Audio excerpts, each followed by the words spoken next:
You're listening to Unspooled, the podcast where failed prints are just part of the journey. Hosted by Corey from JustGee3D, the guy who thinks filament is a personality trait, and Steve from Layer by Layer, who probably has more spools of filament than forks. Every week we dive into 3D printing, making, and the occasional rant. So grab your favorite filament and let's get unspooled.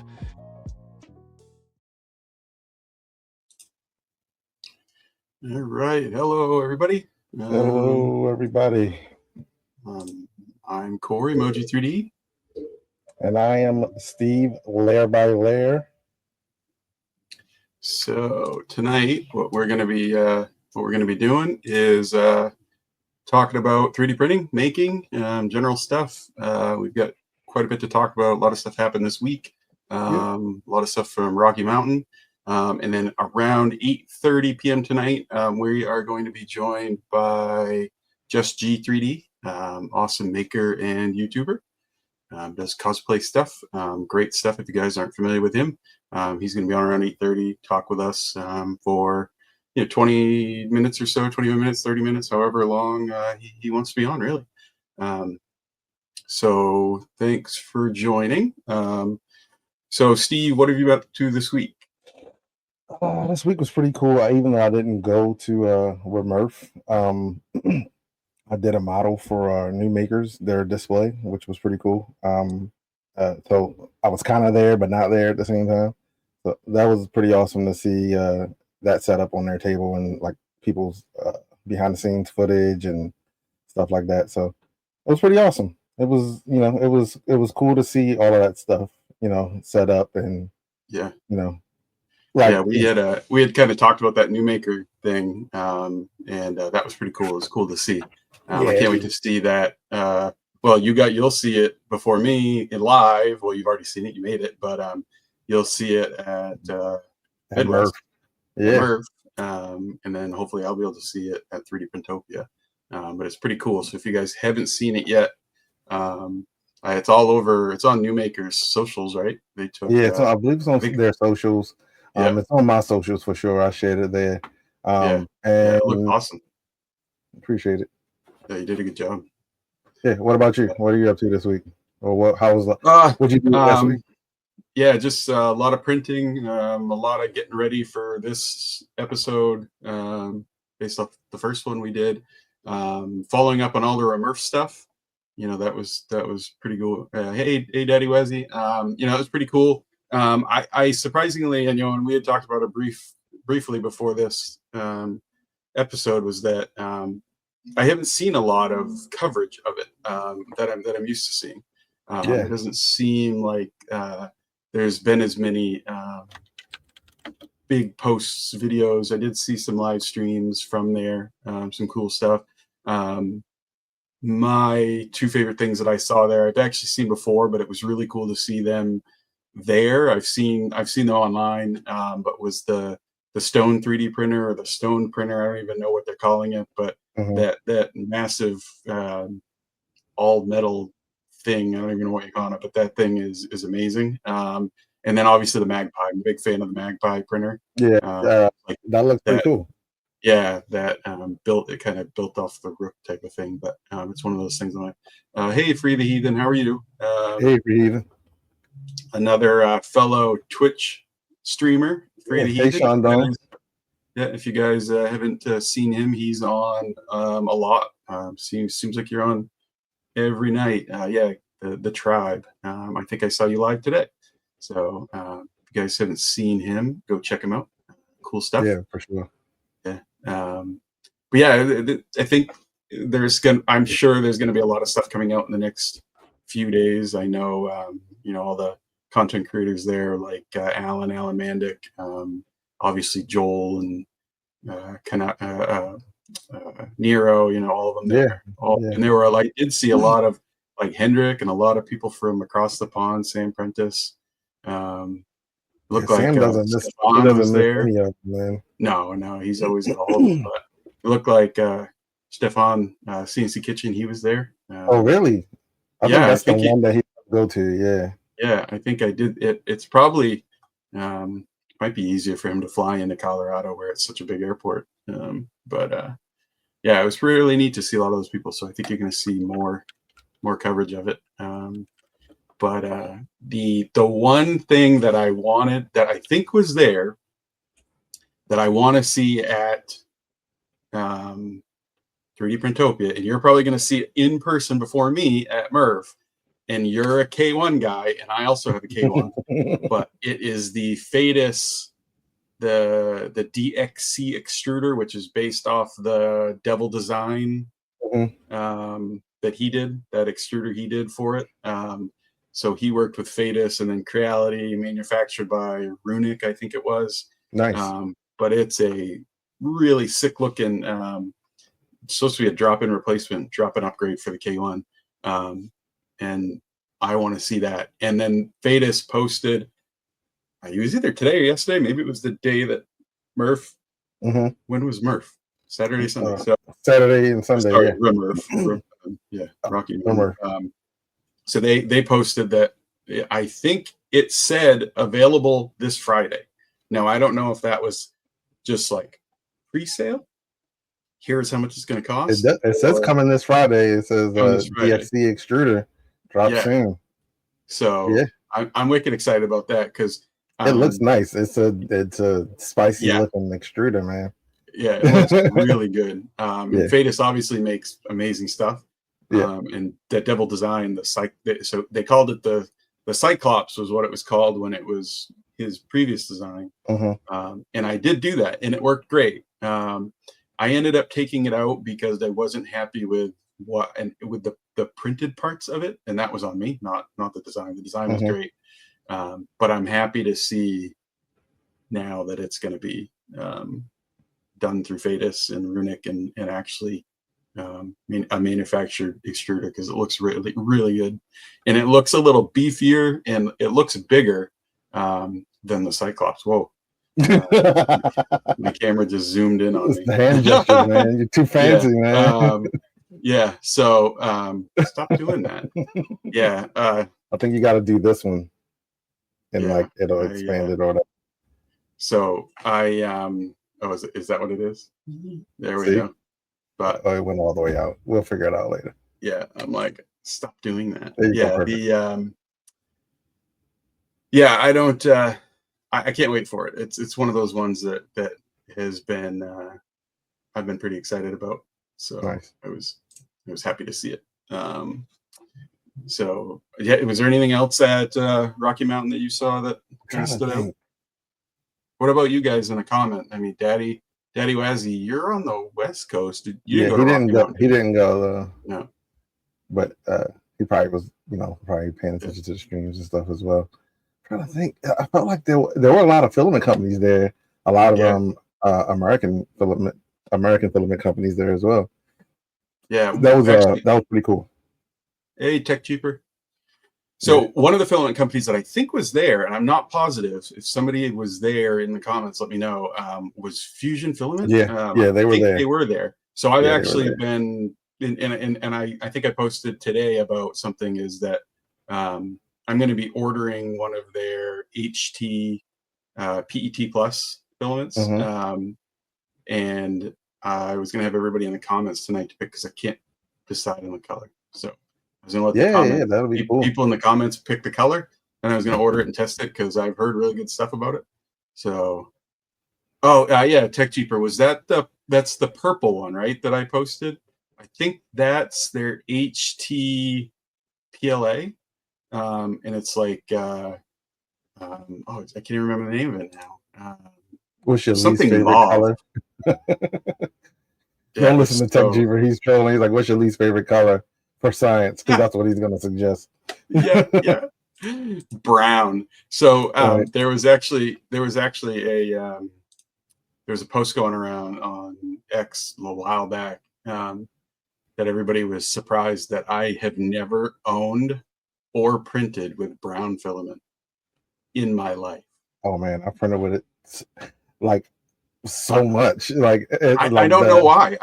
I've had wood filament, which technically is brown. See, for me, it's kind of like it's an ethnicity thing. Like my Lego It's brown. Oh yeah, I I could get printed that. that Yeah, out of brown. yeah. This guy, my nightmare face. Oh yeah, yeah, Yeah, brown. yeah. I just So never like.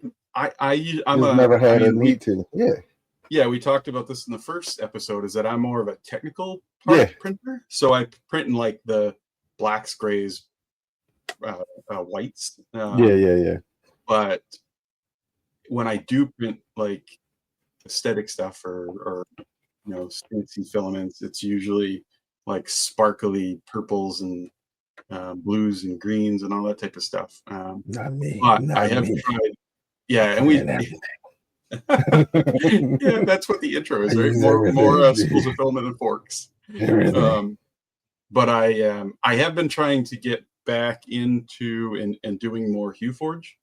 Yeah. So I think that just by its nature will No, because you still only be using a little bit of filament.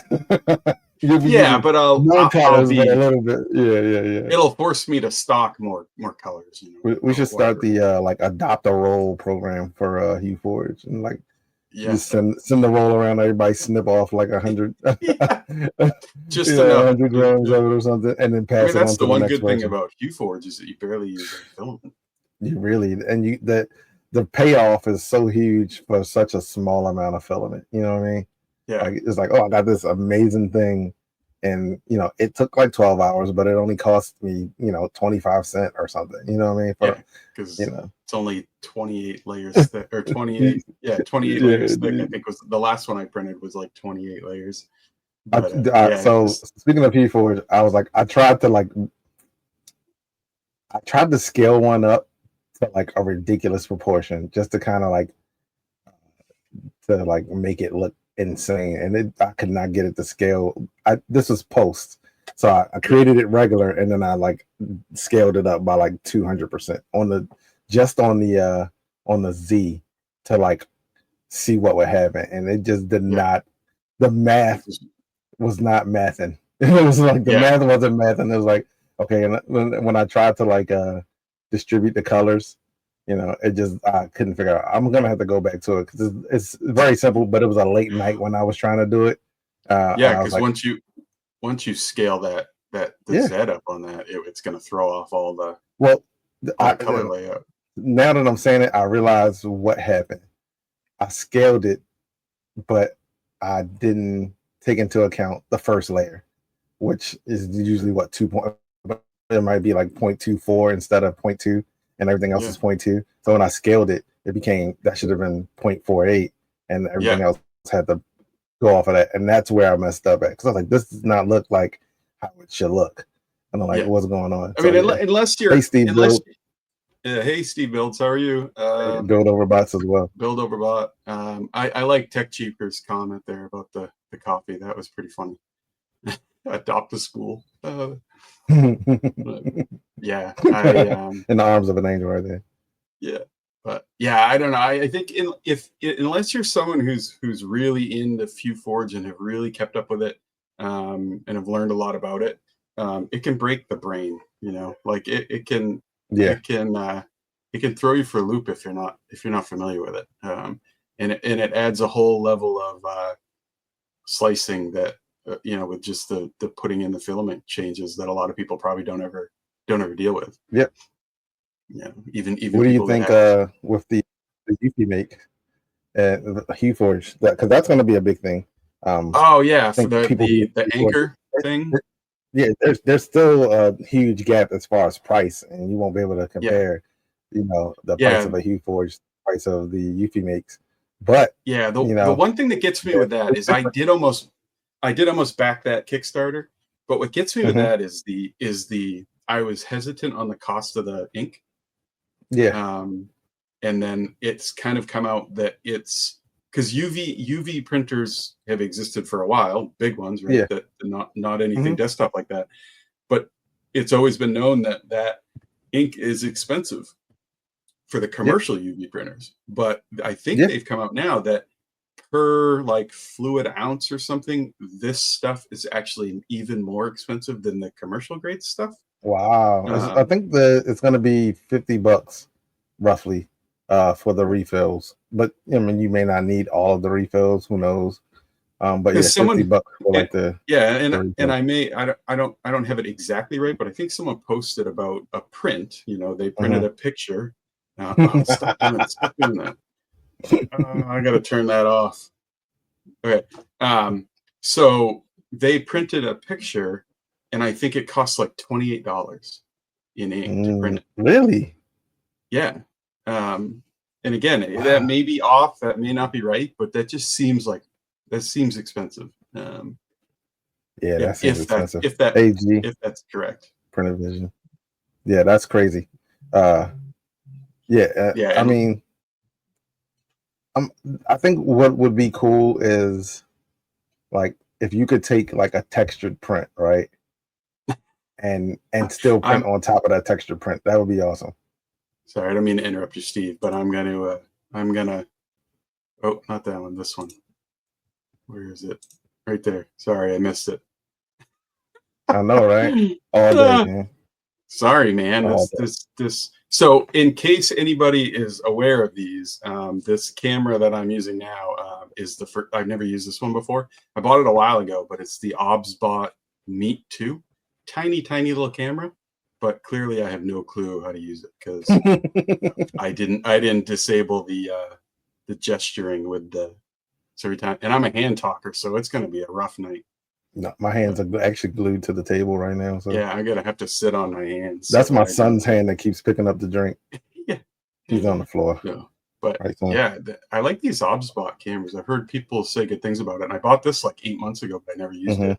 I got the tiny 2 as well, the PTZ version. But I haven't used it. Yeah, a lot of people have been going to the Osbot.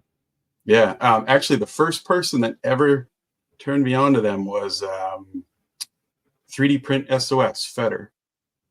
Yeah, He's from your area. He loves them. He was the first person I ever saw use one. Yeah. Okay. So Steve's using one.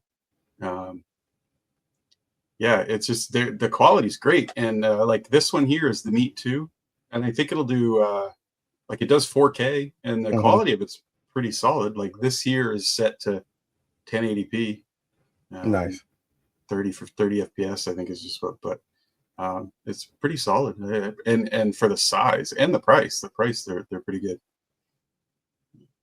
Nice. Yeah, that was another thing. I got the close-up focusing, which we just saw on my face. It goes further than that too, but supposedly you're supposed to be able to focus in up to like 2 inches with it. Now So. you're like you're scared to move your hands now. I am. I went to scratch my nose. You see that? I'm like, I'm terrified to scratch my face because I'm gonna break. Yeah, it's gonna start spinning around or something. So yeah, Obsbot's like this is a great thing for us, right? Like, but it is a good camera. I just have to disable gesturing. So, but so going back to Steve Builds, you were at Rocky Mountain, right? I think I saw pictures of you there. How was it? Seemed like it was good. A lot of people there. Yeah, there was a ton of people there. I just haven't seen a lot of. I just got yeah. I'm waiting to see a lot of pictures and films from it. I haven't seen a lot of it yet. But, there was definitely a lot of people there for sure. Yeah, it looked. I'm watching like footage and like just like, hey, I know that person. Like, hey, there's so and so. There's this person. You know, like in the background. So, I mean, yeah, it's just a wonder. I wonder, like, as far as like, I think the was it the ELT wire cutter was like the big thing, one of the big things last year, and like everyone was kind of like talking about that, and it just seemed like there wasn't like something that people were like, hey, did you see this thing? Did you see this? Super awesome thing. I did see like there were tons of custom printers there. There were so many custom, like they were everywhere this year, man. Yeah, I did see a few pictures of stuff that looked interesting. I haven't found much more about them, but yeah, I was wondering if there was going to be anything there this year that like we haven't seen. Something that somebody was kind of holding under the close to their chest to like release it at Rocky Mountain, and I haven't seen anything yet. I don't know if anything was, but it seemed like there were a lot of really cool custom stuff that like the maker tables or something where there were some cool printer builds. Yeah, for sure. I do know. I think it was. Is it A1 or V1 Engineering that did the mostly printed CNC, the I didn't. MPCNC? Was that the green and blue one? No, I think it's red and white. They Okay, had I their didn't. They had their printer there, which I've never seen it in person. I've seen videos and pictures of it, but I'm pretty sure that one was there. But I didn't. And then obviously the stoned printer, Stone 3D. I don't know what they pronounce it, but that giant hunk of metal, that was there too, and that thing's crazy impressive. All right. Is that the Magpie that Steve's talking about? I He think. might be Or either is that Magpie or the V1 Engineering one, because I okay. think the V1 Engineering one is pretty small. But yeah, the Stone 3D printer is just unreal. He says it's gonna should show up in a build stream soon.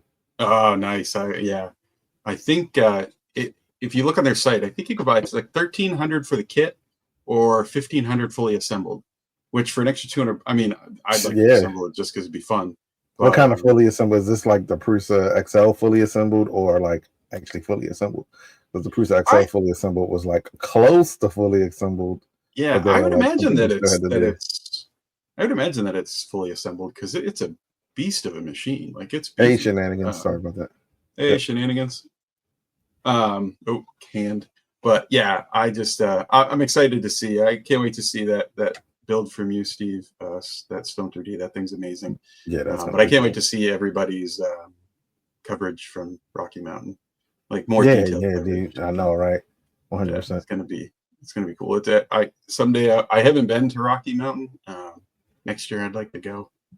We'll see. That would be cool. Next year I think I'm definitely gonna try to go. So, yeah. For me, it was a little bit of having to handle like family stuff that I deal with every day, as well as the price. Like it was. That's a big jump. Compared to what it was last year. The flight cost for me is pricey just from where I am. I'm in like Maine, but I'm like up northern area, not northern Maine, but like central Maine. Dude. And from my closest airport, flying to Colorado is not inexpensive. So it's this year it wasn't in the cards, but maybe next year it will be. Just drive down to my house and then we fly from here. yeah, because it's probably a lot cheaper to fly from the Maryland area, DC or Reagan or somewhere. Yeah. Like a lot of times I'll go down to Boston and we'll fly out of Boston because it's way cheaper to fly out of Boston than it is in Maine, whether it's like Bangor or Portland in Maine. Yeah, this is little things like that because I know of some people who live in like Michigan, like Upper Michigan, and you're like, oh yeah, it's expensive to fly out of Upper Michigan because you have to take like a little local plane, and then from there to the airport, and then onto the big plane. So it's like the cost is like insane. Yeah, everybody in Maine goes to Florida in the summer for like, if you're basically 55 or older, you go to Florida in the summer from Maine. Yeah. So like escape the winters. So if you want to fly to Florida, dirt cheap, right? Like because there's a million planes that fly out of here to Florida. So you can go to Florida real cheap, but anywhere else in the country, it's you gotta sell a kidney or two. But so all right, well it's 8:26. So Just G is gonna be joining us at 8:30. If you guys aren't familiar with Just G, you will be soon. Awesome guy, great maker, cool YouTuber. He check out his YouTube channel. Like I said, we'll take a look at it when he comes on, just to get you guys familiar with some of the stuff that he does. I don't want to give anything away that he want to talk about, but we are going to ask him about his Dr. Doom mask. Yeah. Because his channel is still fairly new. I think he started maybe 2 years ago, if that. Yeah. It's been crazy. It's been a roller coaster for him. Yeah, he's been a busy guy. He's built a lot of really cool stuff in a very short amount of time. So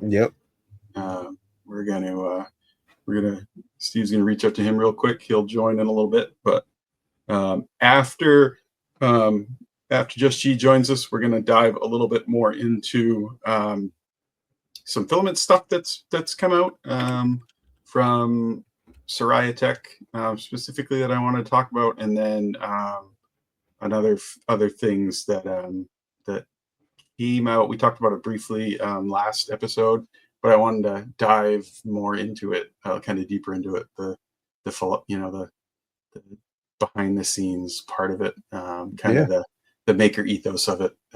So we'll wait till after Just G for that. But let's see, what's everybody in stream been up to lately? Oh, Tech Cheaper. Are you from Upper Michigan? Must be, right? Yeah. Don't trust him, man. Because I imagine I've only been in Michigan once, but I imagine it's I know weather-wise, Michigan, Wisconsin, very similar to Maine. Wisconsin gets way more snow than we do, though. Not Upper, but Michigan, yeah. What are they call that little Upper? They call the people that live there like Youpers. Yep, Youpers. Youpers, yeah. You know why I know that? Because I watch driving videos. We talked about I watch driving videos. Yeah. Don't judge me. Don't judge me. I've been all over Upper Michigan. Yeah, virtually. From this chair right here. Yeah. Yeah, it was like I remember years ago I got one of those Peloton bikes. Mm-hmm. So I've been like cycling through the Alps and like all the places that like, dude, the Alps look amazing. Like I couldn't. Yeah. It's hard to believe people just live there like regularly. Like they're you're not rich or something. Like the views that they have in their like regular backyard are insane. I always tell people I've done like the Tour de France, like virtually. Nice. Still waiting. Comforts of my own home. Yeah. Pedaling on my Peloton. Waiting to see all if right. he pops in. Let's see if we get. We'll give it a second. We get Just G in here. Yeah, I'm trying to think of anything else that I saw that was even slightly. I don't know. It sounds mean. Slightly interesting, but yeah. There were a lot of there he is. All right, we can circle back around to that.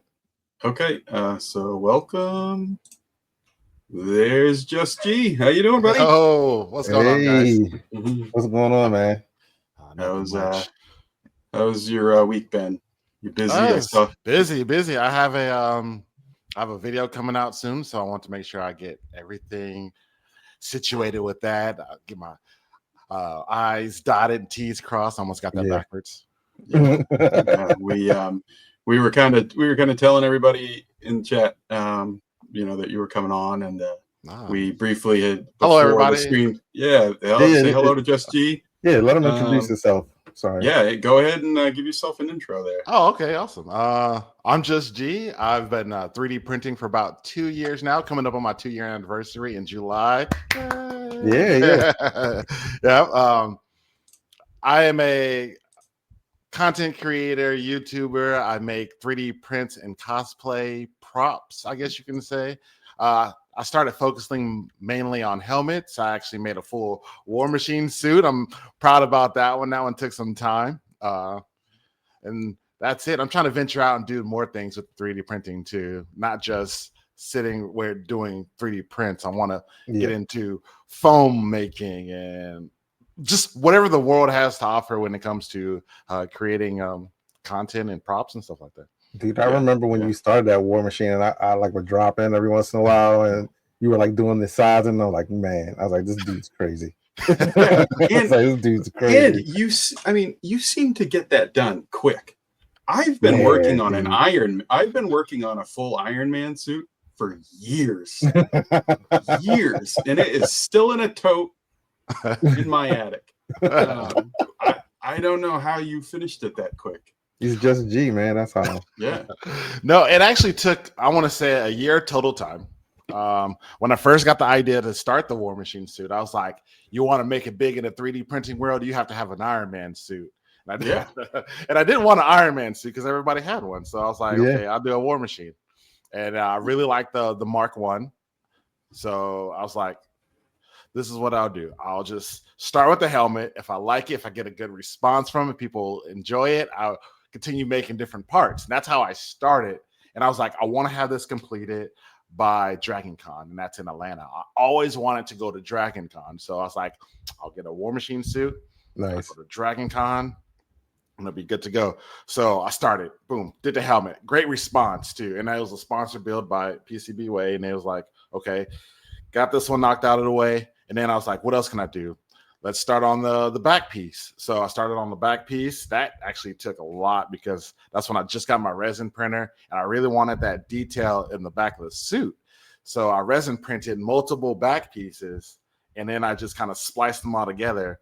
And then once I did the FDM on the both sides, I had to figure a way to merge all of it together. And it was like, if you don't know, resin and FDM don't want to mix. So I had to find a way to merge both of those together. And then that's when I was like, 2-part epoxy, forget it, whatever. I'll clean it up later. And then it ended up working out. I made the video. It didn't do very well, but I still got the video out. And then I was like, okay, what else can I do? Let me do the minigun.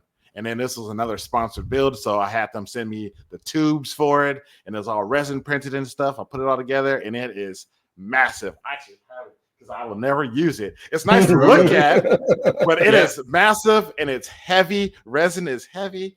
So it would never fit on that suit. I remember that video. It is huge. Wait, hold on. It is big. Yeah, dude, that's insane. Yeah. This thing is massive. And this, from here on, this is FDM, and then this is all resin. Yeah. I can't put this on my suit. I'll topple over. So I do want to come back to making the minigun again, and I want to make it actually articulate and move and stuff. Yeah. But I'm thinking about doing it out of foam. Because that fixes to one of the arms, right? It's supposed to. On the shoulder. On the shoulder. That's right. So there's a piece that goes on the back. It can rest right there, and it's like a little arm that goes around, and then it sits on that arm. So if I can figure a way to like brace that, and then I could put the foam one on there, which is going to be 1,000 times lighter. I could put a little bit of electronics in it, make it spin around, probably light up because I'm getting really good with these LED lights. I think that'll be a really cool effect. And I'll put like a little swivel on it, so when I move my head, it'll go back and forth. It'll be a cool little effect, you know. And then, so, as a Star Wars fan, for me, the video that for you that I loved was the Kylo Ren helmet. Okay, that one was fire. Yeah, I loved the job on that. The paint job on that thing was insane. Yeah, I loved the red. I loved like the red fracturing cracks that you did. On that was really cool. I'm a big Star Wars guy, so that was like that. And then your Red Hood helmet, I loved the Red Hood. Yeah. What's the other one you told me you love? The Venom helmet. Oh yeah. You're just gonna name all of his helmets after a while. It's so funny too because you named all 3 helmets that I don't even own anymore. You sold them, dude? They're in my closet. The Kylo Ren, they're in closet. The Kylo Ren was a gift for my nephew for. Okay, nice. And there's actually a funny story with this one too. So my brother-in-law gifted my son some customized Air Forces that were like custom painted, and they were like had space. My son really loves space, so they custom painted this cool space motif on it, and I was like, man, I'm not gonna let you outgift me. I was like, what do your son want? Name a helmet he wants. And he was like, he's a real big fan of Star Wars. I was like, who's his favorite character? He was like, I love Kylo Ren. So I was like, got it. I'll make a Kylo Ren for you. Nice. And I didn't just want to make him a normal Kylo Ren helmet. Everybody has a normal Kylo Ren helmet. So I wanted to do something special. So I was like, how cool would it be if he has this Kylo Ren helmet where he wears it and he can push a button and he can talk and it sounds like Kylo Ren? So I went ahead and got a voice modulator and built it inside of the helmet. So when he talks, it sounds just like he's talking like Kylo Ren. Oh, dude, that's cool. And then of course you say you like the fractured paint and stuff like that. So another thing I did was I got the paint and then I got some UV fluorescent paint. So if he takes a black light to it, it'll start glowing. But that wasn't good enough for me. So I took some glow in the dark pigment, mixed it with the fluorescent paint. So now he doesn't even need to have a UV light. He can just light it up, turn off the lights, and it'll just glow. It's glowing. Oh, dude, that's sick. Yeah, Yeah. that's cool. Yeah, So- you've made some awesome stuff. Nice. Like I liked everything I mentioned. I like, but the Venom mask. Yeah, like this is what I mentioned last stream. The Venom mask is just. I watched the part where you did the gooey tongue, like the the spit. I watched that, because I was like, man, and I was like, I'm gonna make a Venom mask. I never made a Venom mask. But if I make one, that's what it's gonna look like. When I got in my office, I was like, I'm gonna print so many masks. I've printed 0 mask. Really? I was like, I'm gonna have them all on the wall. I've printed no mask at all, not one. And I was like, I'm gonna do this one. I'm gonna do this one. This one. I have not done any. I've printed every mask and finished none of them. What is up with you guys? What are you? I know, right? I know. I print them all, but when it gets to the time to do the paint and the finishing work, no. Because that's the part that I probably would enjoy more than the printing them. So send me the unfinished ones. I'll print them and then send them to you. Y'all just gotta switch. Yeah, we just you print them, you finish them. Yeah. Now y'all gotta. And so G, you'll come out with a video, right? Like when you came out with the Kylo Ren one, I was like, yeah, I'm gonna finish my Mandalorian helmet, and I dig it out and I work on it for a couple hours, and then I put it away and I never touch it again. And you'll come out with another video, and I'm like, yeah, and I'll take it out, do a little bit more. So after your YouTube channel gets 150, 200,000 subscribers over the next couple of years, I might then finish it. So I'll have it done in 2 years. All right. So this is the deal then. Once I hit my 100K, I get my little plaque. I'm gonna put it back right here. Plaque. Once I get my plaque, I want to see 5 completed helmets from you. 5. That's from not Corey, hard. right? Steve, From Corey, right? Cool. Both of y'all. Steve, we're gonna have to tag team that. Both. 5. All right, Both challenge accepted. Both of them. All right. Luckily, I already have them printed. Start over. Oh no! Just start over. I don't want your used hand-me-downs. I'm digging myself. Your hand-me-down. What's wrong with you? Actually, I'm probably gonna do a helmet because I gotta go potentially speak at my son's school, and it's high school. I was like, I gotta make sure to bring some good stuff. I'll give you the War Machine. Where's that? I'll give you the War Machine. Where that? No. Dude, this body ain't a War Machine body, okay? This is Ironmonger body right here. Okay? I need the big suit. All right? No. I don't know. It's gonna be the dreads is gonna be the hard part. Oh my gosh. Dude. And that's the only reason why I haven't printed any. Because I've contemplated, I was like, dude, I wanna make some cool helmets and wear them. I got a perfect helmet. Predator, right? That's exactly what I was gonna say. That's the one that's on my list. I was like, I should do a Predator. I was like, it'll work. It's easy. Got the dread. You don't have to print them. Yeah, that'd be dude. sick, actually. Yeah. If you go to a Comic-Con, you have to do the Predator. That would be absolutely awesome. Absolutely. Who did a Predator? What's his name? The cosplayer. He just did a Predator, and I swear he stole it from. I want to give him a shout out too because I know Brit does Creatrix Brit does a Predator cosplay for New York Comic Con. What? Yeah, Julius. Oh yeah, I've seen. I think I know what you're talking about. He did a Predator, and I swear he stole it off the set. You cannot tell me otherwise. Was that the one that was at San Diego Comic Con? I don't think so. He just finished this one. I'm pretty sure he was at New York though. I want to say he was at New York. Somebody a few years back did one on, and they were at San Diego Comic Con, and they made it, but they had somebody else wear it because the guy was 7 feet tall. That's a perfect person. Yeah, right. He was huge, and it actually looked like the movie Predator. It was nuts. I obviously wasn't there. I'd love to go to San Diego Comic Con. I go to my son, my wife, and we go to the Boston one not every year, but every other year. There's usually some really good ones there. Like one year there was the Princess Amidala, the big red with the headpiece. Yeah, with the massive headpiece, and it the dress went down to this round plate that was motorized. What? So she just stood on it, and it autonomously like drove her around. Oh, that's It looked sick. like she was like floating. It was like a little yeah. like a little Segway thing. What are those? Yeah, Little Yeah. hoverboards. Yeah, well, it was like she was on like a giant Roomba, and it was just like driving her around. Yeah, it was really She cool. sliding past the bathroom, like, wait. Yeah. Yeah, but she was like in that thing, right? So like if Nice. she had to go to the bathroom, Well, it wasn't happening. I'm pretty sure. G, did you make it to Dragon Con with your War Machine? I did Yeah. make it to Dragon Did you take a handler with you as well, or no? I did. My wife. Yeah. I took my wife with me. Yeah. She had to walk me around. People were handing me stuff. She had to. Yep.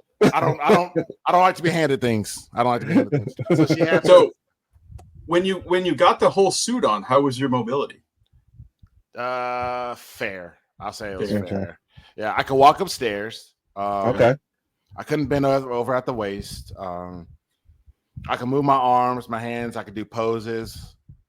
It was rough. I like snapped some pieces. Like right now, this thing is in some rough shape. I have to resand it. A lot of rubbing. Parts were rubbing. Because I made the thighs, I think, too small.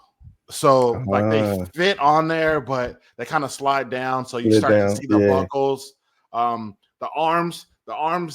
I wish I found a better way to secure them onto like the shoulder parts, because it's a lot of Velcro and buckles.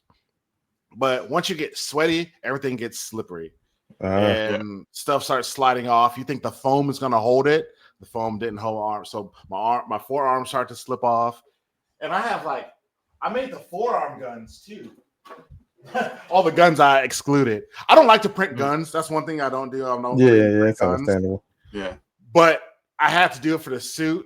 I just never put them on there. But this is the forearm guns that I never like. This is heavy too. I got to make this out of foam. Like, yeah, dude. Foam is worth it, man. Plastic is very heavy. Yeah, one of the things that I was looking at was it's made by Soraya Tech. They make like the resin that everybody uses, but they make the FDM. They make filament now, but they're doing it's called Air TPU, and it's adjustable. The hardness and softness is adjustable based off the temperature you print it at. So it's like very short type stuff or whatever, right? So it's just like the Color Fab VarioShore, but this is adjustable. So if you print it at 240 degrees on the lower side, it's harder, more like 80 to 85 A.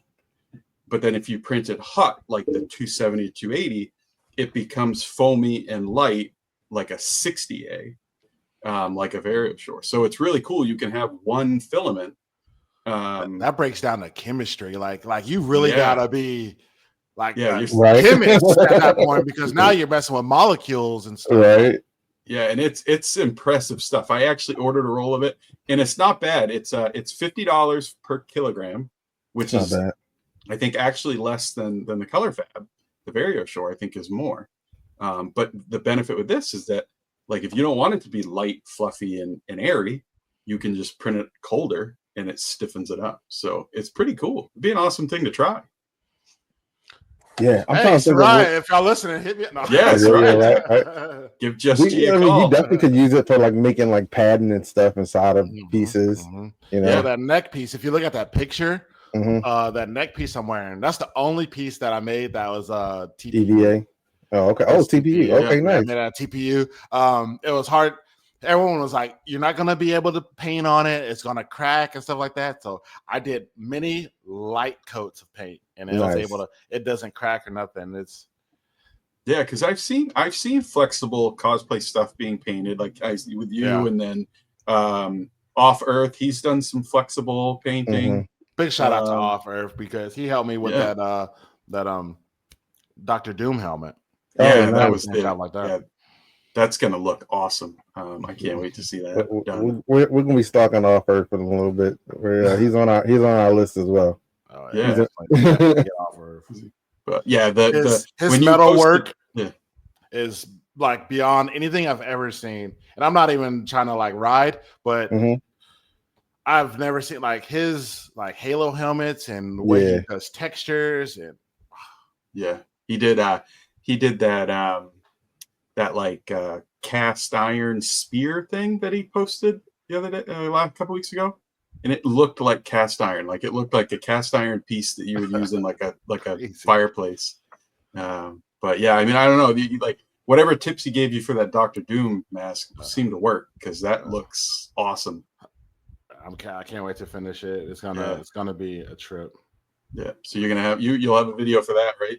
Mm-hmm. That should be coming out this weekend.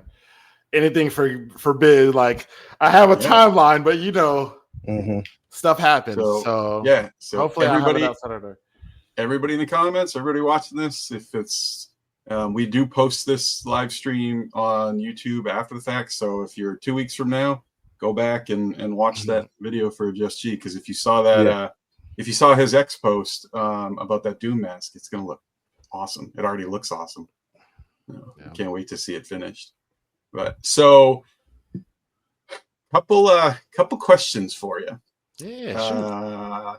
So what got you into, what started you in 3D printing in general?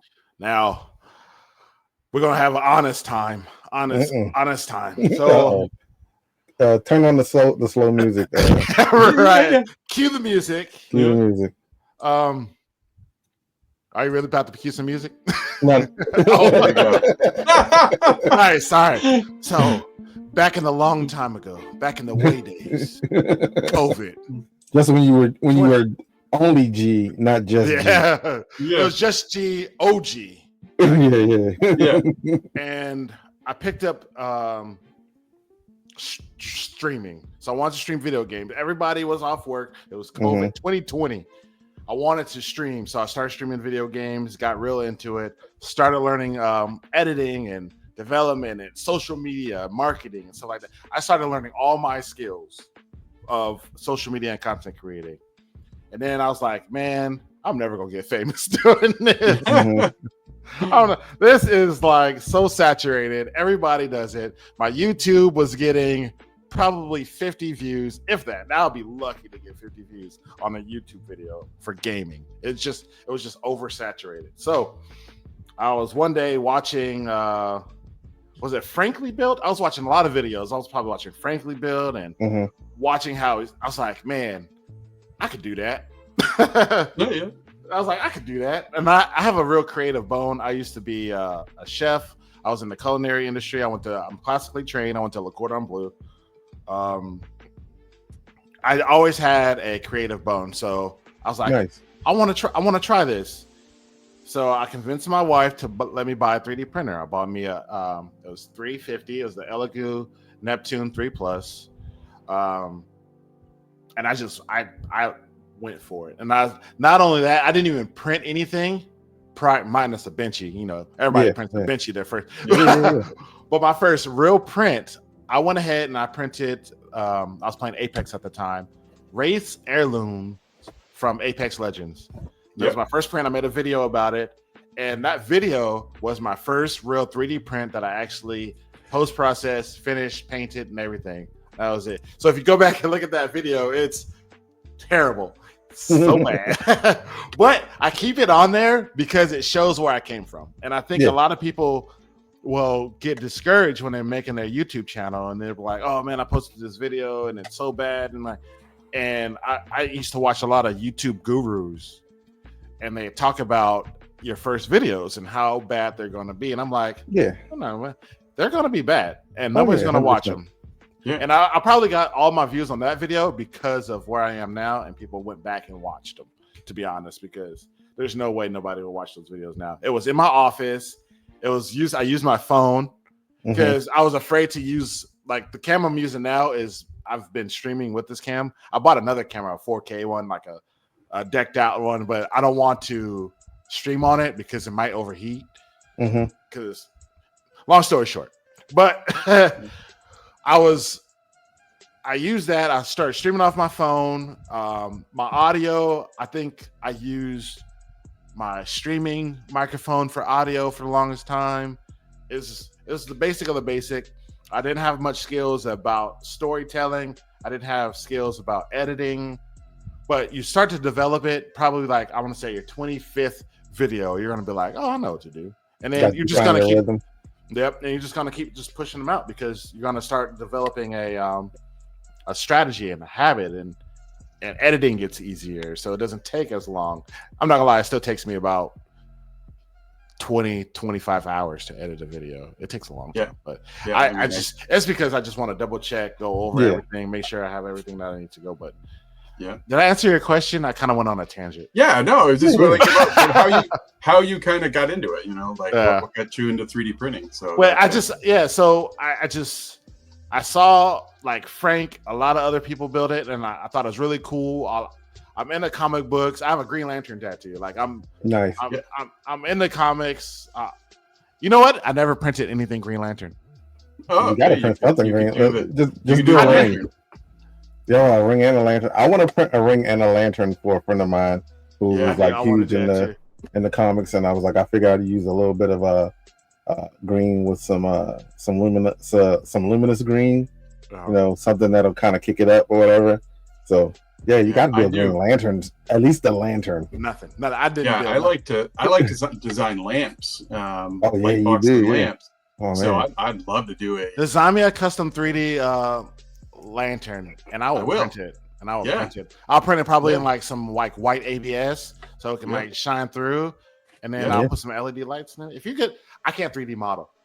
So I work with CAD a lot. But that's not, to me, that's not 3D modeling. It's like, you know, I made a knife cover. You know, I said I was a chef, so I got a really nice $170 shun. If you know what knives, a shun is a Japanese steel knife. It's a Damascus steel, very expensive, nice warranty. I think it was $170. And I wanted a knife cover because I don't want to roll the edges on this thing. And if you Amazon knife covers, they give you the most ugliest basic knife covers. And I'm like, bro, I'm a 3D printer. I can find something. Yeah, like I do this, you know what I'm saying? Like, put some respect on my name real quick. Yeah, like this is terrible. So I went on all the search sites for models for knife covers, and I saw one that I really liked, but guess what? It didn't fit my model of knife. Yeah. So I was like, all right, I know a little bit about CAD. I've tried it. Let's do it. So I took a picture of my knife. I did the dimensions and stuff like that, and I uploaded it into what's that free site? Onshape or Tinkercad? Tinkercad? I use Tinkercad, but there's a higher power to Tinkercad. Who owns that? Oh, like Autodesk? Autodesk. So Autodesk has their main 3D CAD. Oh, Fusion 360? Fusion. Thank you. Yeah. That's what I use. So I went on Fusion, I got the dimensions, uploaded the picture, and I started tracing it out. Got the basic dimension and shape. Then I put it in Tinkercad because you can actually have fun with Tinkercad. Like Autodesk, you can still do it, but it's too much. Like it's strict. So Tinkercad is gone, dude. Now it's next level. It's crazy what you can do on Tinkercad. I love it. I love it. So I added shapes. I put JustGee3D in there. And like I kind of customized it and then printed it out, did a couple iterations of it, and I was able to make a knife cover for my knife, and it's amazing. Like, I know that's and I think that's the story of a lot of 3D printers is that you print stuff, right, that people design off of Thingiverse and printables and things and Maker World, but at some point you get to the point where you're like, it doesn't quite fit, or I can't find it. And then you learn how to design. You got to make that switch in your brain because, like, it takes a while for you to be like, wait, I can print these things. Like, why am I buying it? I can print it. And like now, it's like for me, my wife is kind of in that state now where she's like, "Can you print this for me?" And I'm like, "Absolutely." Unless it's like something that, like, she tried to get me to print like 20 letters one day, and I was like, "I'm not doing that. That's too much." Something breaks in your house, and you don't. They don't make it anywhere. They don't make it, and you're like, I gotta learn how to make this little piece. I can do it. And it's like the littlest clip. Oh, dude! And one time my toilet broke and I fixed it in like within an hour. I took the piece out, measured it, and printed like 2 of them out, and threw it in there, and it worked for like a year and a half off of that like regular here's PLA the piece. smart thing. This is what people do.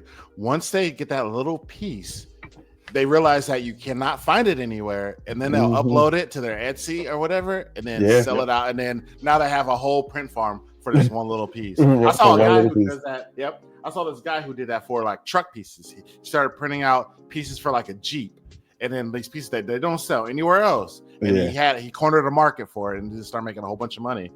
If y'all listening out there, that's how y'all can make some serious money. But you gotta have that finite idea. Let me show you my chef knife. I'll be right back. Go grab it. Yeah, in 3D printing, you got to find that toothpick. Yeah, dude. That one thing that you can make. That me, like one of the first things I ever printed, made, and sold was a nylon. I printed it in nylon, but it's what size was it?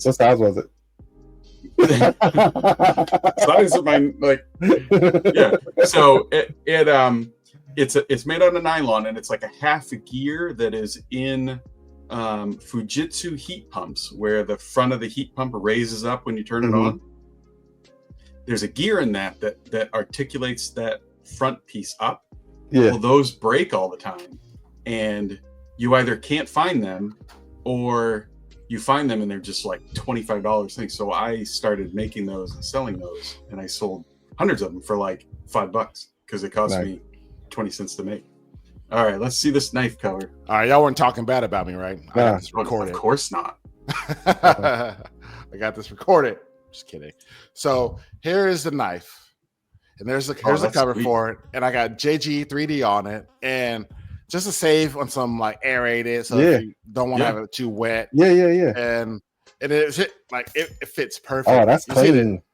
It's an expensive knife. Damascus steel. I love it. It's sharp too. I don't want to cut myself. But so I designed it, used the shape of it, extruded it, and made 2 covers for it.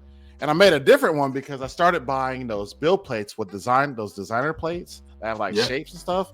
And I really wanted to like make it look cool. This is just a normal one, but it's just so cool what you can do. And I'm pretty sure I can like start selling these, but guess what? I'm gonna have to get everybody's knife shape. I'm gonna have to get like just do it for the one that you have right now. I'm pretty sure there's other people out there who don't have it. If it's a popular knife, then it fits like perfect. Here's my thing. Now, I wonder if you did it out of like a ABS CF or something like that. Would it technically be sharpening it every time you put it in and out of the sleeve? Boom. So you can do something like that, because the way I designed this, you can, but I would not make it out of anything CF because those little tiny fibers, you don't want anything palatable. I researched it, and I know PLA is food safe. So food safer. Food safer. So nylon would be an okay one. Or actually, they actually somebody makes a filament that is the white cutting boards that everybody has in everybody Malamar. Yeah. So they make that in a filament. What? And that's super food safe. But you have to print it. You have to print it in like an enclosed, filtered, well-ventilated printer, because it is like toxic as heck, like way worse than ABS. So, so kids, if you print it out there, don't. I have to get the H2D for that one. All right, something filled. Yeah. You want to be filtering that stuff outside from and then filter it out. Yeah. But so that's cool. It's interesting to always see the way that people got into 3D printing, because it's always a little different for all of us, but once you get into it, we all start to become similar. Like we all start to design usually for the same reason, right? Like you have a thing that you need, or you need to edit something that doesn't quite fit right. So the other question I had that was kind of in line with that is, now that you've started 3D printing and you started the YouTube channel, where do you want to go with the YouTube channel from here? Like we talked, obviously, more subscribers, right? 100,000 towards that goal. Of course, yeah. But is it? Do you have any plans for the channel as far as doing different stuff, or? I would love to be that go-to guy for 3D printing props and cosplay stuff, but I do want to branch out more to be more of a 3D printing nerd, or somebody that looks just not just for props and stuff like that, but to what's the hottest thing to do? What's the next big thing in 3D printing? Or like, so I had a friend of mine who got into 3D printing those little miniature figurines. So I don't know, you can go to a place, right, and you can get your whole body scanned with like 300 cameras, and they take that file of that 3D scan and they upload it, and you send it off, and they give you back a little miniature figure of yourself that's painted and everything, and it looks just like you in this little tiny figurine. And I wanted to go and interview him and start like just different things about just 3D printing, or the 3D printing community, and how it's involved, and how it helps other people. And I it's such a different, I might have to make another channel for it because it's so, left field of what I'm doing now, but Yeah. I would love to be able to go and do that. And Well, the cool thing with YouTube and then 3D printing is that there's so many different like micro industries within 3D printing that you can do. So something like that, and all of that is interesting to so many of us that would want to see that. And what's cool too is that a lot of us, we all live in different areas of the country where different things are being done with 3D printing. Like I live in Maine, and in Maine right now, the 3D printing homes is huge. We have our University of Maine, which is our flagship university, and it's an engineering school, and they're big into 3D printing houses with this patented this wood bio-based cement. Basically, it's made out of trees. wow. Obviously in Maine, so they're building houses out of this stuff and 3D printing them. So that's like big in my area. But I was talking to a guy a couple weeks ago where he's in Arizona, and in his area, 3D printing's big in like the medical, everything.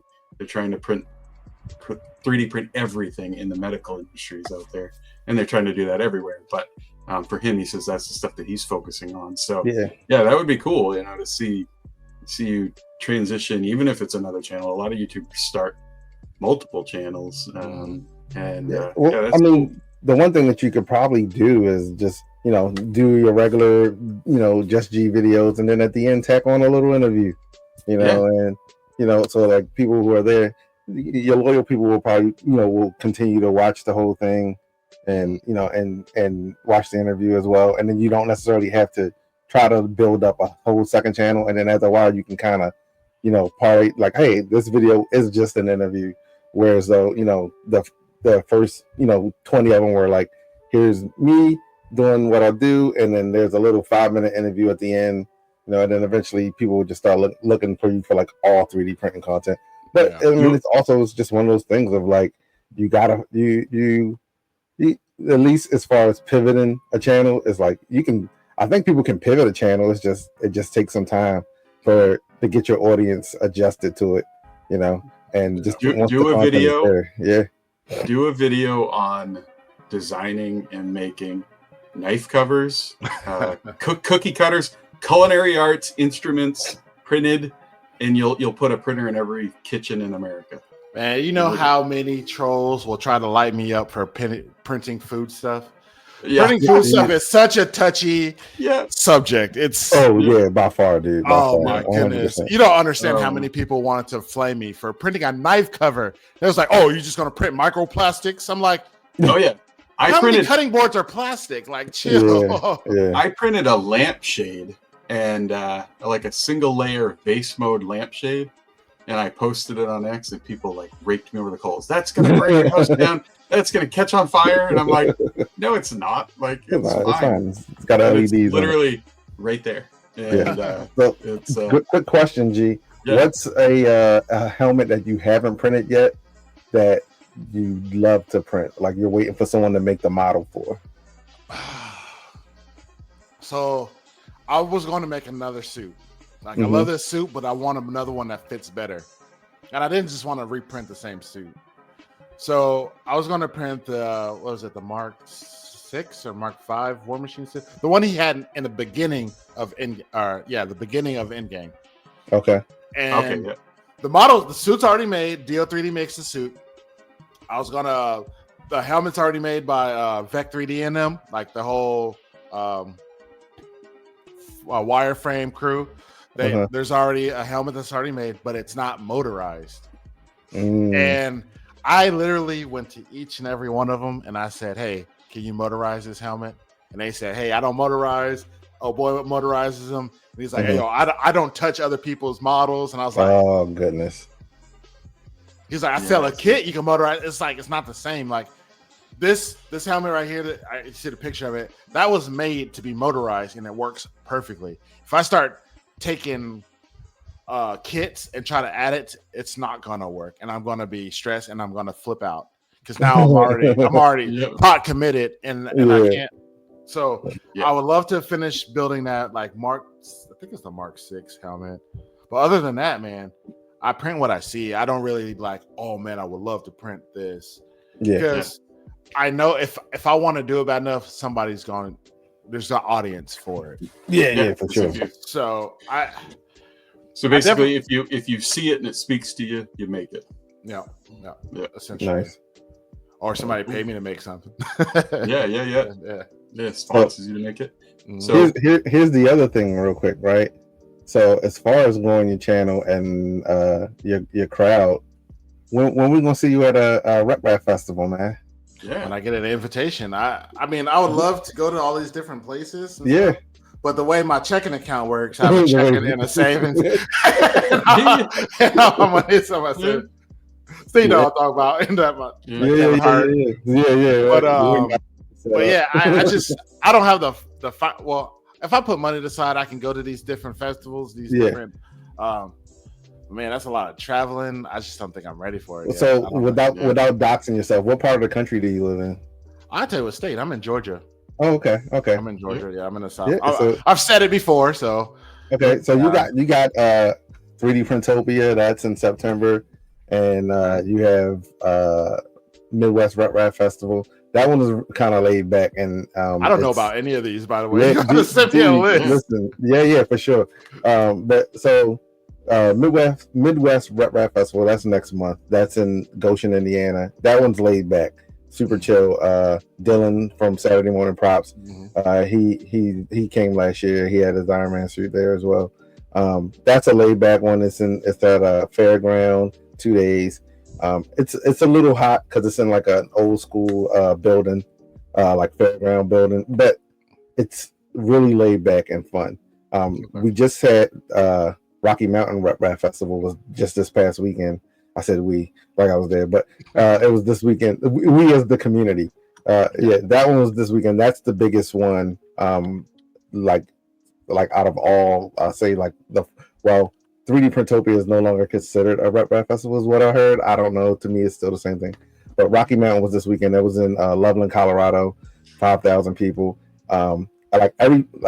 Pretty much, I've seen everybody in the community at one of these festivals, except for like Frankly Built. I don't think I've seen him at any of them, but Joel Telling's there, Uncle Jesse's there, Edge of Tech is there. Like all of these guys that. Yeah, Off Earth, like all of these guys that you watch on YouTube are there, and like that's why I tell people, like, dude, as a fan or even as an influencer, like, you go there, you'll find your people. You'll you'll go there and you'll be so juiced afterwards that like you'll come home, you want to make like everything. You know what I mean? Seriously, dude. Like for me, the first one I went to, I live in Maryland. I live in Baltimore. People know. And the 3D Printopia, that's what it's called now, but it was called Earth. It was East Coast Rap Festival. That's like maybe 20 minutes north for me, or maybe like 30 minutes. And I went the first year on like a Sunday. I didn't even know. Somehow I randomly heard about it. Went up on like a Sunday, walked around. I was like, this is cool. Then the next year, I was like, there's no way that this is happening in my backyard, and I'm not getting involved. So I was like, I volunteered. And like I had fun. work the table, work registration. So when people came in, I'm like greeting them and stuff like that. And then last year they asked me to MC it, which was cool. So because like 2023 to 2024 was like crazy for me in general, just from the stuff participating in the community. And they asked me to MC it, which was awesome as well. But literally that first year that I volunteered, 2023, like like all the people who participate, like the volunteers as well as the influencers, they'll have like a dinner that night, and like I'm going to the dinner, and like you're like sitting at a table with like these influencers that you've watched for years, years, and they're like just sitting there like chilling, talking, acting normal. I say acting normal, but like acting normal, and you're like, this is like, and in your mind you're flipping out. You're totally like fanning out or whatever, but you're trying to be cool, like, hey, love the work, da da da da, and then you're like on the inside, you're like, I can't believe I'm even in this room. This is freaking sweet. That kind of thing. And for makers, it's cool for makers too, because it connects you with a lot of the filament manufacturers. Oh my gosh! Oh yeah. Because like every filament manufacturer goes there. I mean, last year Steve and I were there, and the first time I actually met Steve, and Steve would come back to the table with a filament, and then all of us would like run over to the same table and grab the same filament. And then somebody else would come back with a roll of filament, and they'd be like, "Where was that?" And you're like, everybody's running over. So I mean, I think the first day I walked out with like 6 rolls of filament of all different. Just whole kilo boxes of filament. Whole kilo boxes, bro. When I got home, hey G, I'm gonna send you a picture. When I got home, I had, I think, 17 to like 25 rolls of filament from just the 2 days there, dude. And the cool thing, I don't even think I have that many boxes on my racks right now. Oh, what?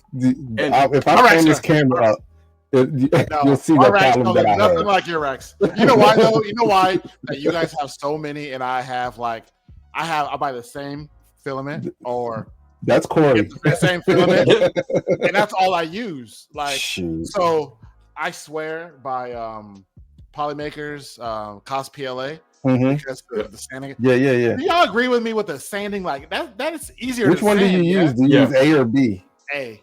Okay. A. Yeah, it does sand easy. Okay, it's not just me; it's lighter too, right? It's like they're light. There's two. It's two different ones. So like, one is made for what, like easy sanding, and the other one is for painting or something like that. I think for painting or something like that. Yeah. I like the easy sanding one because PLA in general, like normal PLA, it doesn't sand great. Like ABS actually sands way better than PLA. I started off with sanding with PLA Plus. Because I was like, I need the strong rigidity. Yeah, and like you need like hardware, like machines. To stand that. Like that's when I started orbiting. Like I got the orbital and just go to town with it. I was making hat blocks for a friend of mine, and like it was a lot of standing of PLA. And the last one I think I got cosplay PLA just to make it like that much easier to sand. But it is nice. I do like it. Yeah. So I get a lot of that. And then I just get other stuff like that I want to try. So I have like 1 or 2 boxes of stuff I want to try. Or I have, let's see, 1, 2, 3, 4, 5, 6, 7 in boxes right now. And I have 1, 2, 3, 4, 5, 6, 7, 8, 9, 10, 11, 12, 13, 14, 15, 16, 17. About 17, 18 rolls out of box. That's it. Dude, I got like 200 rolls in my room. This room is not big, bro. I just got 3. Right from when you jumped in for the sound check to now, I got 3 more rolls in the mail. I just bought in the room. And you just sit it up there and you're like, oh, I want to print a Flexi Rexy or something. And you just like print it out or something, or like, why do you have so many rolls? It's an addiction, man. Listen. I probably have close to. I have somewhere between 200 and 300. Yeah, it's an addiction, man. Like what happens, especially don't get into HueForge, but get into HueForge. If you do, use my promo code. I don't have a promo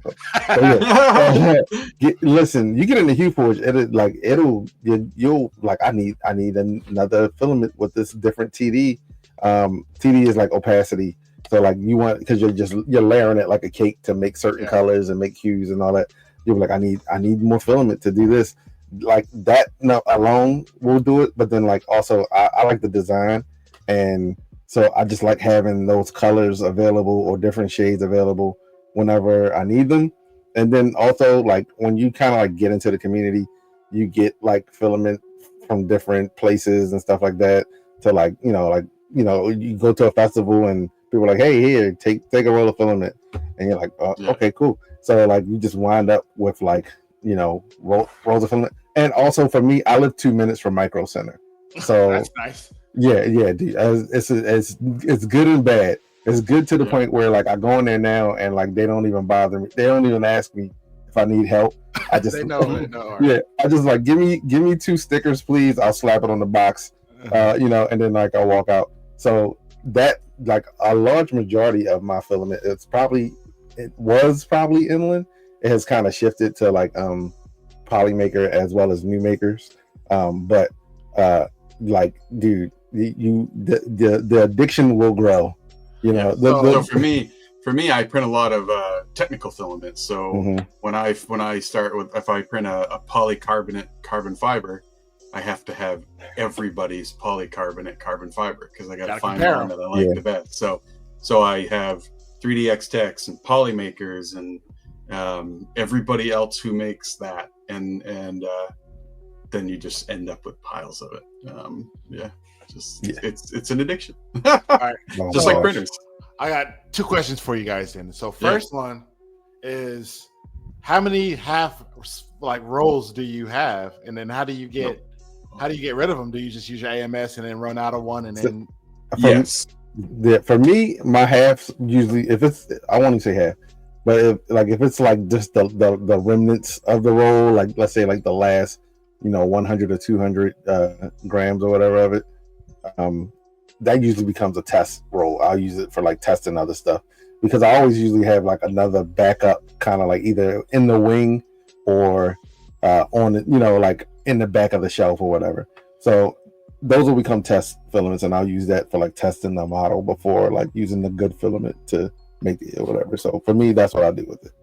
Okay. So the other day, this actually came up. I was like organizing my filament, and I realized that I had like quarter rolls of Elegoo's Rapid PETG in black. I have a lot of it, right? I have a lot of unopened spools, but I started organizing it and I realized I had 13 quarter rolls. So I had 13 rolls of it that had a quarter filament on it. And so I was like, so I got to print something in that filament. So I loaded up an AMS with 4 of them and just went to town with them, because then it just auto loads it. So to be honest, I have like 6 AMSs, and all of my AMSs are I do print multicolor occasionally, but most of my AMSs are used for the auto switching. Have you seen that auto loader? I know. I saw Uncle Jesse was messing with one.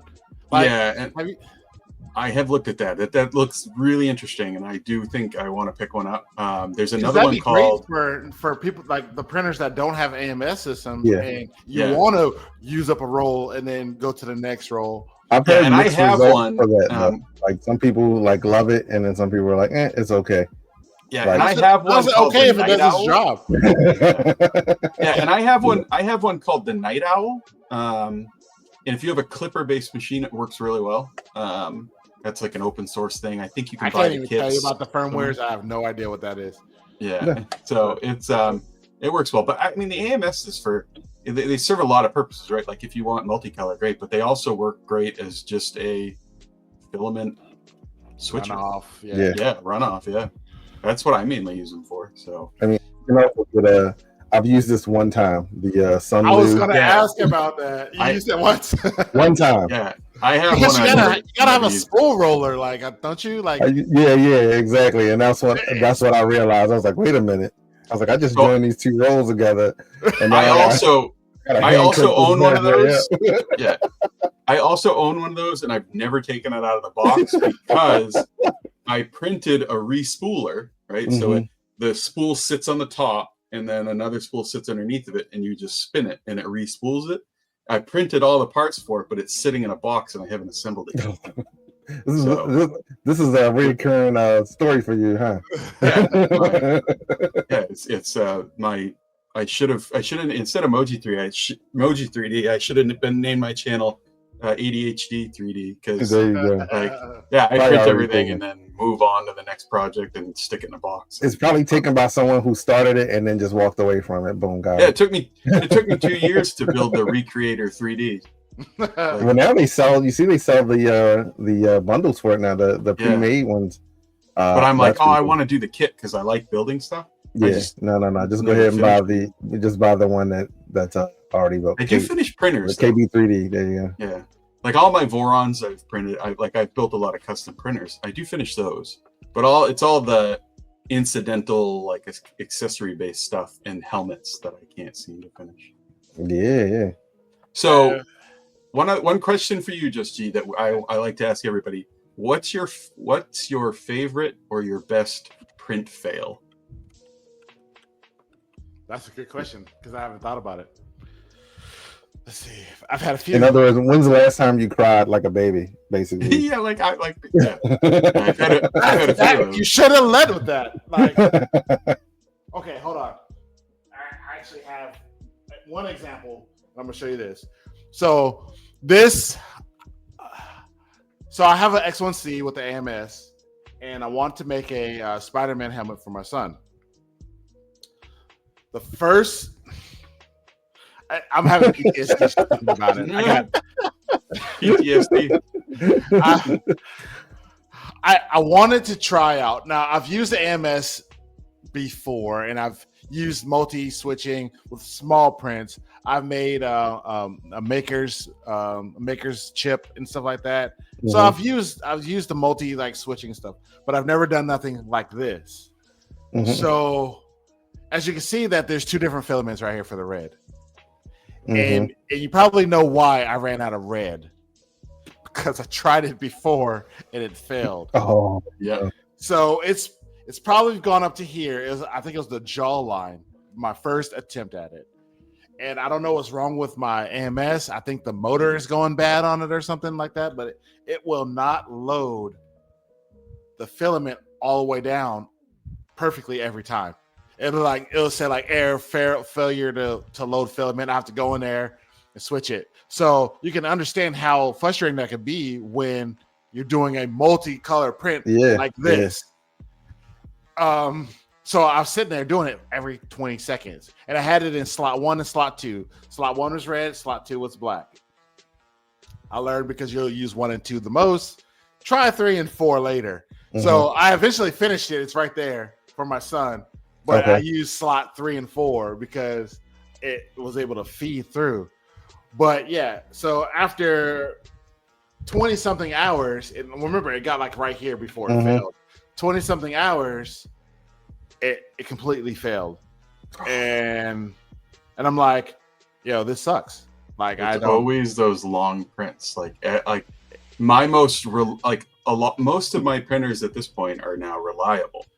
But it's inevitable that every time you print the 24 plus hour print, something goes wrong. It's like Murphy's Law, right? Like that's your thing. For me, it was the first time I ever tried printing a helmet, which was a Mandalorian helmet. The first time. Everybody's first. Which is everybody's first helmet. And it got to it was like a 28-hour print. I got it down pretty good. And what were you printing on, a Ender? Yeah. So actually, it was an Ender extender. So which kit did you use? The 3, I think it was the 300, right? So it was the biggest one you could get. So the Ender extender kit that made the Ender 3 bigger. And that thing was chugging along at like 28 hours. I mean, now I can print them in like half that. Or less than half, and it got to like out of 28 hours, it got to like 26, and it was like a little circle open at the bottom, and it failed, and I wasn't home, and that didn't have any like restarts. So I where it failed, I could tell like the layer it was at, so I just printed like the top layer, glued it on, and then then sanded it and finished it. So you actually finished the one. See, you say you didn't finish. I did. Well, I it's primed. So it's not finished? It's not finished. You can't say I finished it and you didn't. I think I gave that one away to a friend's son.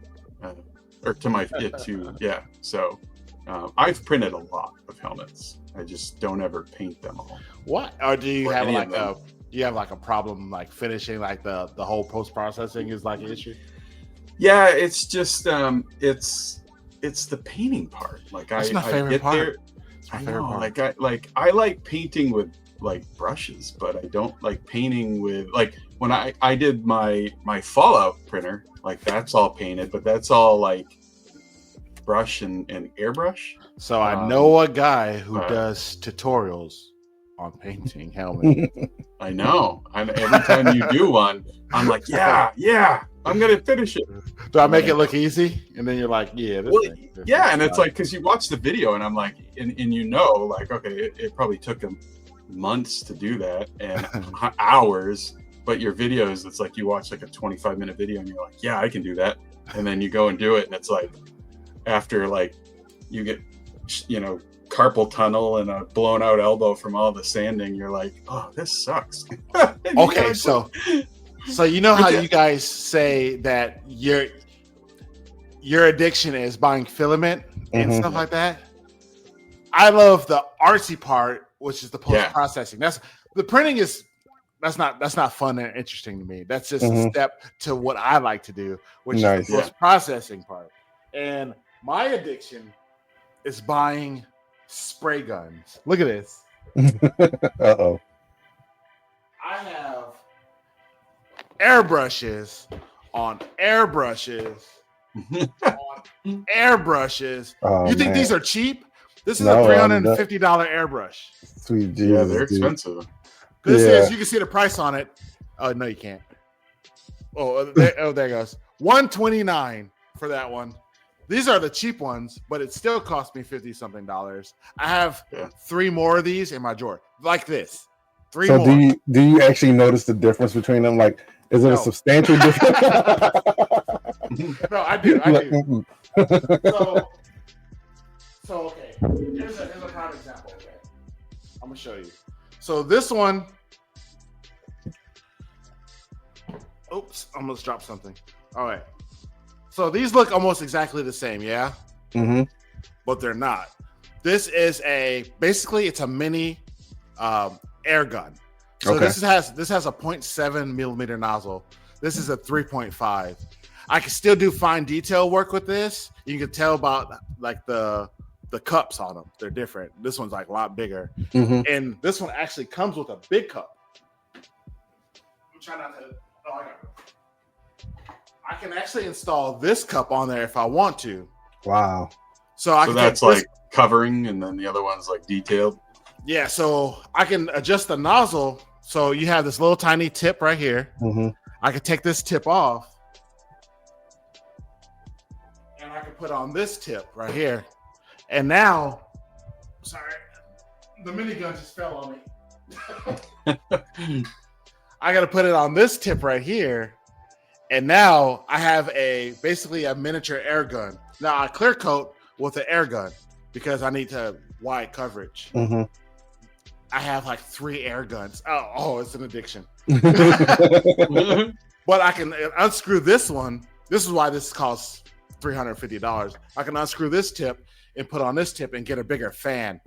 I can do a smaller tip. The reason why I have a small tip on it now because I did that chrome and I don't want to spray that much chrome. I'm just gonna waste it. It's just gonna spray everywhere. But I would use this for like a base coat if I want to put black on it or whatever. And I don't want to whip out a whole an air gun to lay down black. But I still use rattle cans too, by the way. People will knock rattle cans, but if you know how to paint, you can use a rattle can. But yeah, I'll use a rattle can for priming and stuff. But I do have an air gun. I do have a airbrush. And I do prefer that for painting because it doesn't put off as much off spray, you know, that covers everything. That's I have stuff just laying around for painting, and look, these are just laying there. Like, brushes everywhere. Yeah, I have brushes. I love the detail work, and I guess I think you know how everybody has their own little niche. Like what everybody asks, what's going to separate you from the next guy? There's a lot of creators that 3D print and make helmets. Mhm. What's going to make you different from that other guy who does the exact same thing that you do? And you have to separate yourself. And I think my thing is that fine detail work that's going to separate me. They're going to look at me like, man, how did he get that fine detail work? Like, I don't know if you guys seen the bill for this. Yeah. This helmet actually went viral for me. Nice. Did y'all know that? Like on that Instagram, one. Yeah. this one hit 1.5 mil on Nice. Instagram. And Nice. I think it's because it's that fine detail work. Yeah. I mean, it looks like I just threw it down, but I had to add every little detail to it. And this was a raw print. I didn't like take a soldering iron to this. This was that Yosh file that when he got in trouble, he made this file and he got in trouble and he had to delete it. Oh, that one. Yeah, this is that file. So They went after everyone around that time though, because I think they went after Galactic Armory as well. Yeah, so this is basically a one of one. I'm trying to sell it. Nobody wants to buy it, but hold on, let's see. It lights up and everything. There you go. Oh, that's Nice. cool. Yeah. And it looks like it's like frosted. That's an accident. That's just excess super glue. No. But it looks cool. Yeah. Someone in the chat asks, how many needles do you have? How many needles? So I try my best not to bend them. I try my very best. But that's so funny that you asked that question because this gun right here, this is probably the one I use the most. This is a Awada Neo. And if you know about airbrushes, Awada Neo is like the mid-entry level. But I hate the kind that goes like this. I hate those. Like I hate them to death. So I always got triggers. This is their trigger version of the Awada Neo. It's a 3.5. Now, if you know about airbrushes, 3.5 is a rare needle to find. It's hard. It's hard to find. And I bent it. I bent that needle. So I had to find it. So I went on Amazon. I was like, let me order the Awada Neo 3.5 millimeter nozzle or 0.35 millimeter nozzle. Came in. It didn't fit. So I went to Hobby Lobby where I bought the gun at, and they had it. And I was like, oh, yeah, let me just grab this. I grabbed it. It didn't fit. So I had to go to, what was that website? I can't think of the name right now. Spray Gunner. I went to Spray Gunner. And I had to search for it. The TRN special edition 3.5 millimeter nozzle, and I finally got it. So I have like 4 or 5 needles just sitting up there that I can never use. So to answer your question, another one. I have a 0.35 millimeter nozzle that are needle that I will never be able to use. So they're not uniform amongst all the different. Nope. Very specific. All of them are very specific. You need to find that brand of that specific needle because you can get a 0.2 mil or 0.2 mil and it will not fit another 0.2 mil. Get a master. So it's funny. Yeah. So when I was in high school and then a year after high school and my first year in college, I worked at an auto body shop painting cars. Started out priming. So we were, big air guns, and there was always everybody. So we were a Devil Biz. Devil Biz would come and sell their paint guns to us. So we were a Devil Biz shop, but there were like a bunch of different models, and every guy liked their specific model. Some guys like gravity fed guns. Some guys like siphon feed. I liked the gravity feed, but just because I didn't hit the cars with the tanks. But it's funny that you find that everybody has like that. Like I'm a technical filament guy. Steve's an every filament guy. But everybody has their thing that they like, even within 3D printing, or if you're a cosplay prop maker. Like I know a prop maker who her thing is she 3D prints and stuff, but her thing is all the fabrics, the soft stuff, right? Like the sewing and all that. Like that's her thing. And it's funny that everybody seems to have. You have to find a niche, man. You got to separate yourself from anybody else. Dude, I just grabbed my sewing machine out of storage a couple days ago. Sewing machines terrify me. Can you They're sew? cool, man. I can sew a little bit. I can can't. It's not that hard. I can hand stitch. Tear a shirt open. I can probably sew back. I can hand stitch. I can leather stitch. I got leather up there for stitching. I'm like make my own belts when I need them. Crochet. No, I wouldn't mind learning, but no, I can't crochet.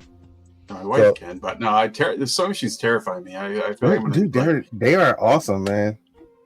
They're I pretty do cool. want. I am an Adam Savage fan, so I do eventually someday want to make like my own full cosplay prop thing and sew all my own soft stuff. I would love to. So I do own a sewing machine. I've just never used it.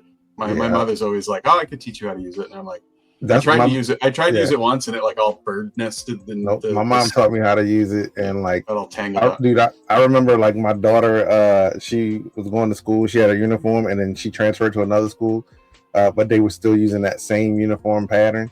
And she had gotten too big for her uniform, and I was like, you know what? I cut that bad boy up, sewed it, and turned her like dress into like a skirt, and her and the top into like a vest or something like that. Literally, and like right on the sewing machine. And like for my job used to like really be big into Halloween, so like of course like that meant that like we would do like costumes and stuff like that. And like for me, the challenge was always like, how good of a costume can I do in like 2 days? And so I would like literally, like set everything up, and then like over that weekend prior or like a couple days before, initially my mom would sew it for me, and like then she showed me how. She got tired of it, and she showed me how to do it. And she's like, all right, you can do it, and I'll teach you, and then I'll just borrow the costumes from you when I need them. And so like that's what I would do.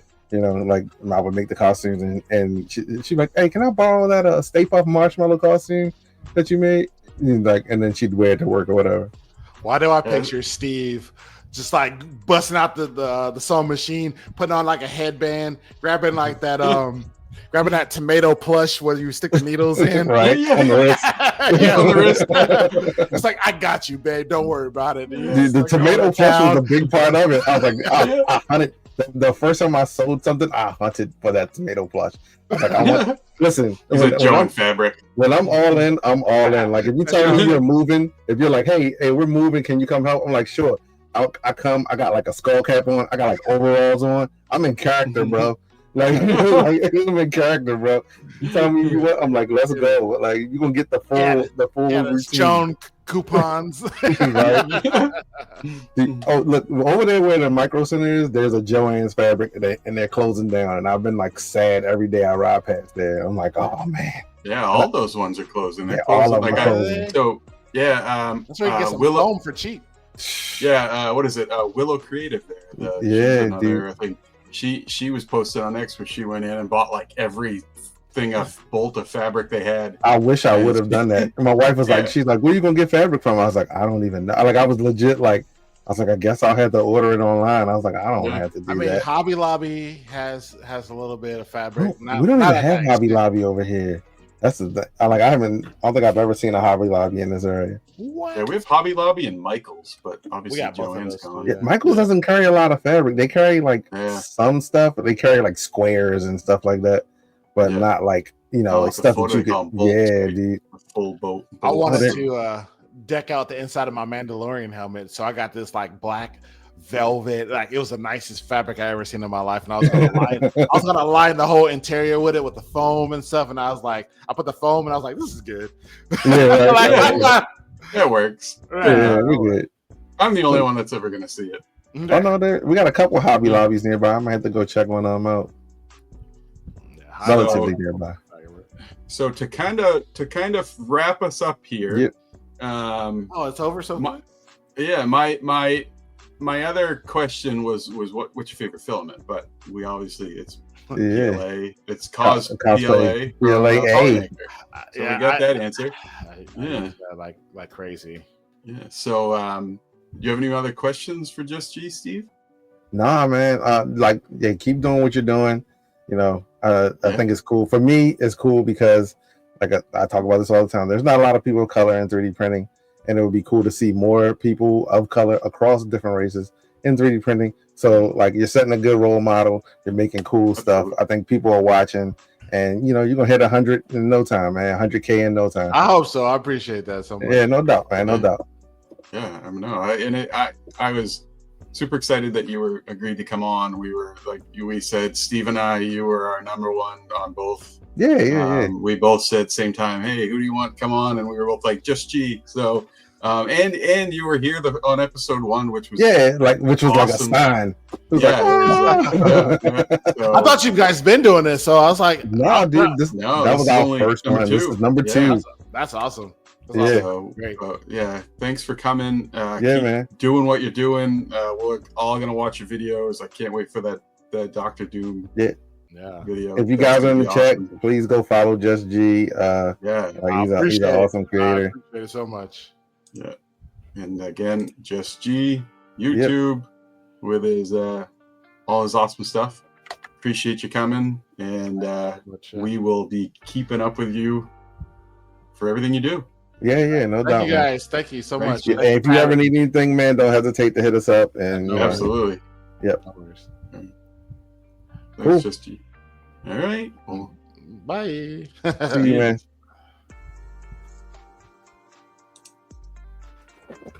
All right. Well, that was Just G. Awesome guy.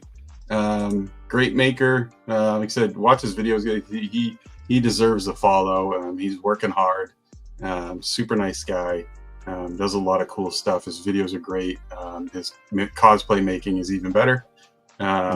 So we're a little bit over our time. Normally we end at 9:30, but I did want to mention one other thing. That Soraya Tech filament that we talked about with Just G, the filament. I am going to get a roll of that and test it, but that's just really cool stuff. So you guys should check that out. Next week, one of the things that I wanted to talk about this time was Prusa's new Easy Print app that just came out. Mm-hmm. I also wanted to talk a little bit about I wanted to kind of focus on the maker ethos, right? Like what makes a maker.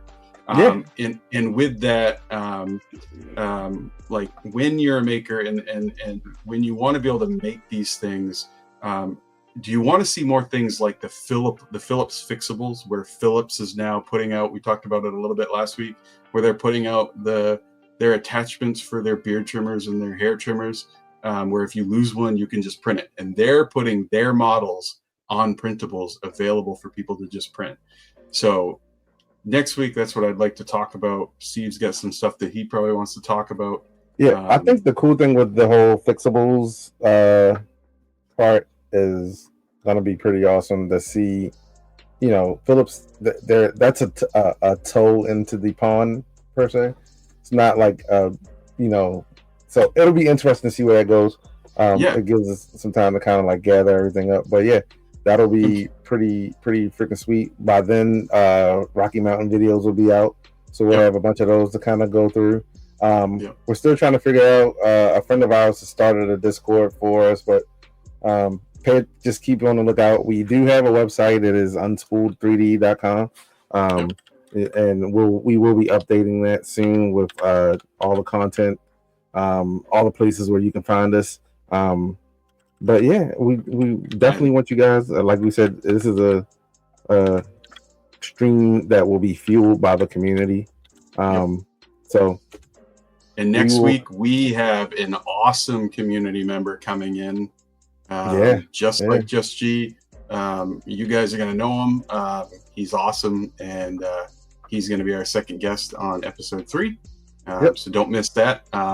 We will release a little more details on that as the week goes on. But we really do appreciate you guys coming out. Like I said, check out all our socials, the website. We'll be kind of evolving and adding more to these as we go. But if you have any questions or any ideas or anything you want to see, just reach out to either myself or Steve, Layer by Layer, Emoji3D on all the socials, and we'll definitely add it in. Yeah, for sure. We appreciate you guys coming to hang out with us. And hopefully we see you guys next week. Like you said, hit us up on social media. If you follow us anywhere, you'll see any upcoming news in relation to Unspooled 3D. So absolutely. So next week, episode 3, the Maker Ethos. And we'll see you next Tuesday. See ya. You guys. Oh wait, we gotta raid out. Let's find a raid. Oh, let's raid. Okay. Where are we gonna raid to? Let's see. Hold on. Let me see. Let me refresh. It looks like Shenanigans is he online? Yeah, and Cyber Jewels as well. Okay, so They're both on. JustGee3D is online as well.